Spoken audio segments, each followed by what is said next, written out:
Hi friends, എല്ലാവരും സുഖമായിരിക്കുമെന്ന് വിചാരിക്കുന്നു. അപ്പോൾ ഇന്ന് നമ്മൾ ചെയ്യാൻ പോകുന്നത് ചിക്കൻ കറിയും അതുപോലെ തന്നെ റൈസും കൂടെ മിക്സ് ചെയ്ത് ചിക്കൻ മസാല ബിരിയാണിയാണ് തയ്യാറാക്കാൻ പോകുന്നത്. അപ്പോൾ അതിനായിട്ട് ആദ്യം നമുക്ക് ചിക്കൻ മസാലക്കറി തയ്യാറാക്കണം. അപ്പം ഗ്രേവി ഉണ്ടാക്കാനായിട്ട് ഇത്രയും കാര്യങ്ങൾ നമുക്ക് ആവശ്യമുണ്ട്. ആദ്യം കാണിച്ച എല്ലാ സാധനങ്ങളും അതുപോലെ എടുത്ത് വയ്ക്കുക. എന്നിട്ട് നമുക്ക് മിക്സിയുടെ ജാറിലിതാ ഇഞ്ചി, പച്ചമുളക്, വെളുത്തുള്ളി ഇത് ഇത്രയും ഒന്ന് ചതച്ചെടുത്ത് മാറ്റി വയ്ക്കുക.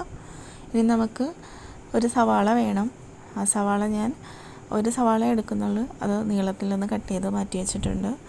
ഇനി ഒരു പാൻ അടുപ്പത്ത് വെച്ചൊന്ന് ചൂടാക്കി കഴിയുമ്പോൾ അതിലേക്ക് ഇച്ചിരി നെയ്യും അതുപോലെ തന്നെ സൺഫ്ലവർ ഓയിലും കൂടെ ചേർത്തിട്ട് നന്നായിട്ടൊന്ന് ചൂടാക്കി അതിലേക്ക് നമ്മൾ നേരത്തെ അരിഞ്ഞ് വെച്ചിരിക്കുന്ന മറ്റേ സവാള ഇല്ലേ, അതും കൂടെ ഇതിലേക്ക് ചേർത്ത് കൊടുക്കുന്നുണ്ട്.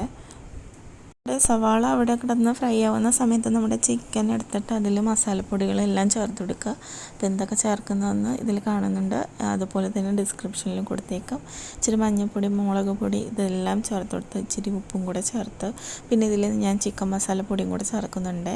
അപ്പോൾ അതും കൂടെ ഇട്ടിട്ട് നന്നായിട്ടൊന്ന് മിക്സ് ചെയ്ത് ഒരു സൈഡിലേക്ക് മാറ്റി വയ്ക്കുക. അപ്പോൾ നമ്മുടെ സവാള നന്നായിട്ട് വഴന്നു വന്നപ്പം ഞാൻ അതിലേക്ക് നേരത്തെ ചതച്ച് വെച്ചിരുന്ന ആ പേസ്റ്റില്ലേ അതും കൂടെ അങ്ങ് ചേർത്ത് കൊടുത്ത് നന്നായിട്ടൊന്ന് മുരിച്ചെടുക്കുന്നുണ്ട്.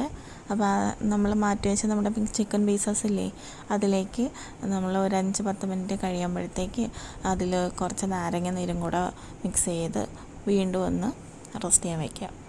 അത് കഴിഞ്ഞ് നമ്മൾ നേരത്തെ എടുത്ത് വെച്ചിരിക്കുന്ന നമ്മുടെ സവാള ചിക്കിക്കൊണ്ടിരിക്കുന്നില്ലേ, അതിൽ നമ്മൾ പച്ചമുളക് പേസ്റ്റൊക്കെ ഇട്ടില്ലേ അത് ഒന്ന് തവി വെച്ചൊന്ന് വഴറ്റി മിക്സ് ചെയ്ത് കൊടുക്കുക.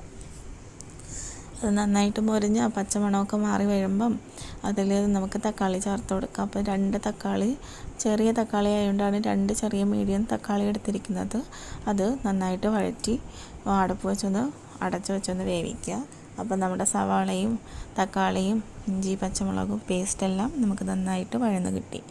ഇനി നമുക്കതിലേക്ക് മാറ്റി വെച്ച് ചിക്കൻ മിക്സും കൂടെ ഇതിലേക്ക് ചേർത്ത് കൊടുത്ത് നമുക്ക് ഇതിലൊരു പൊടി ചേർക്കാതെ ഉണ്ടായിരുന്നു, മല്ലിപ്പൊടി. നമ്മളതും കൂടെ കുറച്ച് ചേർത്ത് കൊടുത്തിട്ട് നന്നായിട്ടൊന്ന് തവി വെച്ചൊന്ന് മിക്സ് ചെയ്ത് കൊടുക്കുകയാണേ. അപ്പോൾ അതും കൂടെ കിടന്ന് നന്നായിട്ടൊന്ന് മൊരിഞ്ഞ് വരണം. ഒരു 5-10 മിനിറ്റ് ഒന്ന് മിക്സ് ചെയ്ത് കൊടുക്കുമ്പോഴത്തേക്ക് ആ മല്ലിപ്പൊടി എല്ലാ വശത്തും ഒന്ന് ചേർന്ന് കിട്ടും. ഇനി നമുക്കതിലേക്ക് ഗരം മസാലപ്പൊടി ചേർത്ത് കൊടുക്കുക. ഇത് വീട്ടിൽ തന്നെ പൊടിച്ചെടുത്ത ഗരം മസാലപ്പൊടിയാണ്. അതും കൂടെ ചേർത്ത് ഇച്ചിരി മല്ലിയിലയും കൂടെ ചേർത്ത് നന്നായിട്ടൊന്ന് വേവിക്കാൻ വയ്ക്കുക.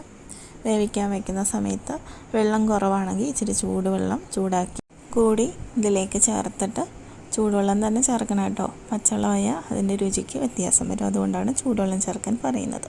നന്നായിട്ടൊരു തിളപ്പിച്ചെടുക്കുമ്പോഴത്തേക്ക് നന്നായിട്ട് കറി ഒന്ന് കുറുകി വരുമ്പോൾ ഇച്ചിരി മല്ലിയിലയും കൂടെ തൂവി